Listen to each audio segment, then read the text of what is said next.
You know, Cato, I'm starting to see why they can build a quality car in this place at last. Well, you know, new processes in an old plant. Yeah. But like, I got to tell you, I've been doing this for a long time, and I remember when the cars, the mid-sized cars that came out of these same factories. Oh, they were awful. They were worse than awful. Taxi cabs. Not good enough to be taxi cabs.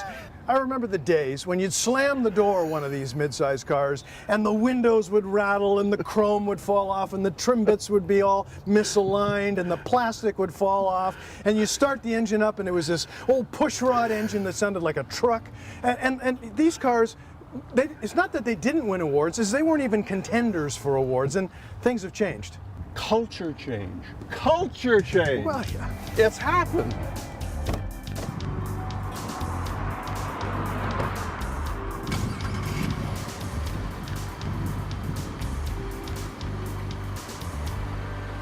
Well, the last time we drove this Impala Cato was down in San Diego for the global press launch. And I guess it was, 6 or 8 months ago now. Is it as you remember it? Well, who am I? I mean, I'm just one voice in the wilderness, but I will tell you this, a lot of reviewers, especially the nitpicky people like at Consumer Reports, dig in here and they spend days driving these things on test tracks. And they have really been impressed with this car, impressed enough to rank it, incredibly highly. And so when you get a consensus of voices, not just mine, not just yours, but a bunch of people, I think you got to stand up and pay attention. Well, some of the voices I liked were those people in the factory. The old Oshawa plant, 60 years old. I mean, it is now a modern, sophisticated, flexible manufacturing facility. We saw they're not putting them together with sledgehammers, as you pointed out.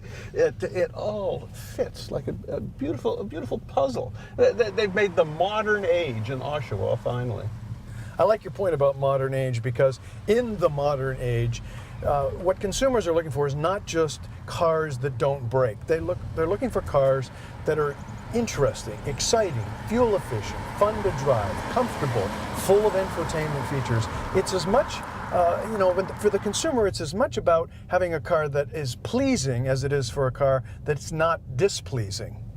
Well, it is pleasing, and it might be pleasing enough that people who've been too embarrassed to have an Impala in their driveway for, many years, will now get away from some of those expensive German cars and Japanese cars. Now, I think the Impala is back. And that raises the question, is General Motors back? Because as the Impala has gone over the last 4 decades, General Motors has gone too. So, Steve, what I want from you is the historical perspective. K-E-L-Z-E-R. Z-E-R. Z-E-R. Thank you. Yeah. Steve, what I want from you is the historical. In a car... For the rich people. For the rich people. Steve, what I want from you is the historical perspective. When did it start going wrong for Cadillac? Now you threw me off with that question. Okay.